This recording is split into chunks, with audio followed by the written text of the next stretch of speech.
With all of the recent news regarding new icons being added for FIFA 20, today I'm going to be taking a look at 10 current players that I personally believe should become FIFA icons in the future. All of the players featured in today's video will be 30 and over, they're well established and they could potentially become icons within the next 5 years or so. Now though, I probably could have turned this into a list of 20 players rather than 10, so if you want to see a follow-up video featuring 10 more players that I feel should become FIFA icons in the future, then be sure to slap a like on the video to let me know that you want to see more. Let's aim for 2,000 likes, and if we can hit that target, I'll make sure that I get that video sorted out for you very soon. Also, please do keep leaving your video suggestions for me in the comments section down below, and you may just see your idea brought to life on the channel in the not too distant future. I do read absolutely every single comment that's left for me, so if you do leave me a comment it will be seen, and your idea may well get featured.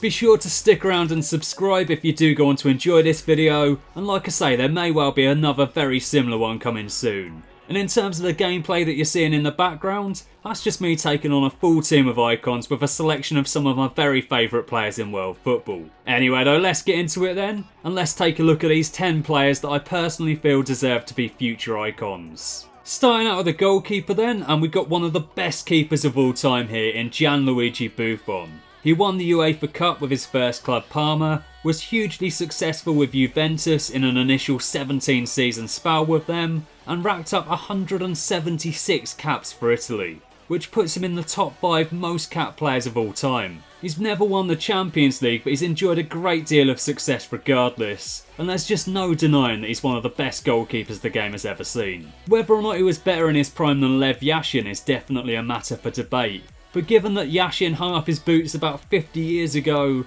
it's difficult to really say. I wasn't around at the time to witness him play, and the Sky Sports coverage for that period just isn't the best. As I say though, Buffon's yet to win the Champions League. He has won the World Cup though with Italy, and he's back with Juventus for the coming season, so maybe this is finally the year where he gets to lift that elusive Champions League trophy. Personally, I'm definitely going to be keeping my fingers crossed for him. And moving forward, we've got the commanding Spanish defender Sergio Ramos. He won the World Cup as a right back with Spain back in 2010, and he played the position very well.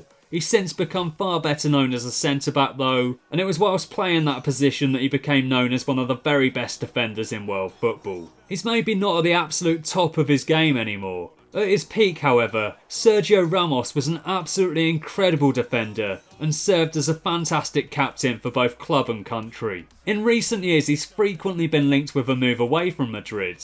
This summer he reaffirmed his commitment and desire to retire with the Spanish giants Real Madrid however, so it looks like he's now set to see out his playing days in Spain. And now we arrive at the first player in this list not to have won a World Cup, and that player is Giorgio Chiellini. He'll turn 35 later this year, so he's definitely entering the final stretch of his career at this point. But he's won over 100 caps for Italy, has been a key part of the Juventus squad for well over a decade now, and much like Sergio Ramos, he's excelled in captaining both his club and his country. He may not have ever won the World Cup, but at his best, Chiellini was an absolute monster, and he's definitely well worthy of icon status within FIFA. And Dani Alves is the only out-and-out fullback that I'll be featuring today, and to be honest this largely comes down to a lack of world-class fullbacks generally existing in the modern game. Presumably baby icon Ramos would also be a fullback, but in terms of pure fullbacks, the only other players that really spring to mind are Alba and Marcelo, neither of whom I really feel compare to Dani Alves in terms of their peak and their overall dominance in the position. Alves won the UEFA Super Cup twice with Sevilla, went on to win the Champions League 3 times with Barcelona, and he also won 6 league titles with the Catalan Giants. Since then he's gone on to enjoy further success both in Italy and in France, so he's well travelled, he's competed at the top level of the game for multiple different clubs, and at his peak, he was an absolute force. I was going to give him a 91 rating, but having him at the same rating as prime Roberto Carlos just didn't feel quite right. Then again though, personally I'd have Roberto Carlos at least a 92 rating, so there you go. Moving on then, we have another future icon that achieved absolute greatness with Barcelona. He's now playing out in Japan, but for well over a decade he was doing his thing in Spain, winning 9 league titles, 4 Champions League winners' medals, a World Cup, and 2 European Championships. Not bad.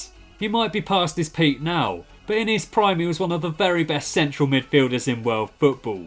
Known for his passing play and his brilliant ability on the ball, Iniesta is most definitely a player that I miss seeing in European action. And it will certainly be a very sad day when he decides to bring his playing career to a close. Schweinsteiger was another truly incredible player at the peak of his powers, scoring some important goals and providing moments of magic for both club and country. He won 8 league titles with Bayern, as well as a World Cup with Germany, and I personally have some very fond memories of watching him play at Euro 2008. He was absolutely sensational at that tournament, and although Germany ultimately lost out to Spain in the final, I really did enjoy watching Germany play that year, and Bastian Schweinsteiger was most definitely a key part of that enjoyment, along with the likes of Podolski, Klose and Ballack. That team was just absolutely incredible. And next we move on to a player that I feel tends to be quite unfairly underrated.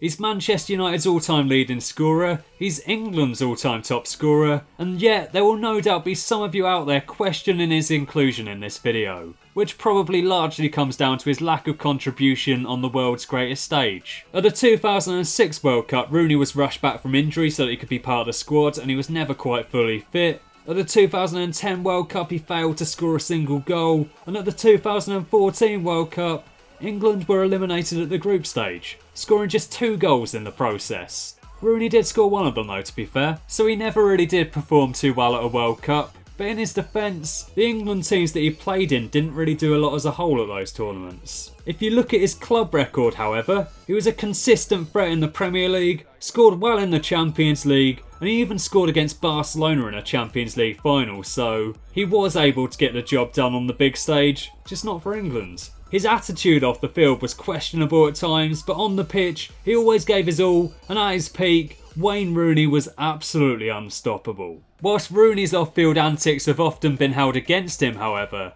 Zlatan's personality and presence away from the football pitch are all part of his charm. Winning the fans over wherever he's been, Zlatan Ibrahimovic is an absolute Swedish sensation that's difficult not to love.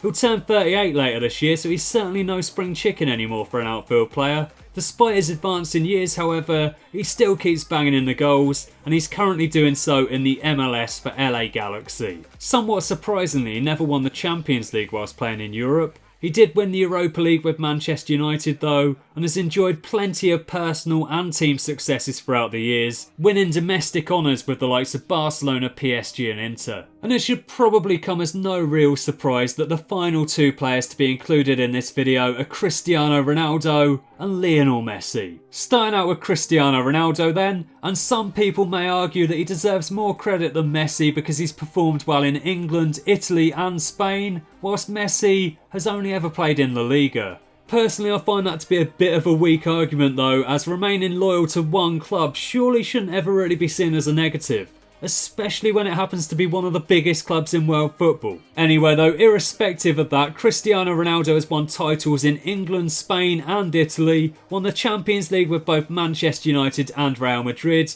and even has international honours with the Portuguese national team. If you wanted to design the perfect forward, it would be Cristiano Ronaldo. He's physically strong, extremely technically gifted, and always poses a threat in and around the box. For 6 seasons in a row, Cristiano Ronaldo scored 50 goals or more in a season with Real Madrid, a ridiculously impressive achievement that ultimately saw him leave Madrid averaging more than a goal per game over a 9-year spell in Spain. He's also the all-time top scorer in the Champions League, and in fact, if you look at the top scorers in the competition over the last decade, Ronaldo's been the top scorer 5 times, whilst Messi has been the top scorer the other 5 times. They've both won the Ballon d'Or 5 times, which is more times than any other players throughout history, whilst Ronaldo has 1 more Champions League winners' medal than Messi. Lionel Messi, meanwhile, is the all-time top scorer in La Liga. He's also the all-time top scorer for Argentina, and he's one of the most capped Argentinian internationals of all time. With his low centre of gravity, Messi is a very different player to Ronaldo, and at his best he's an absolute magician,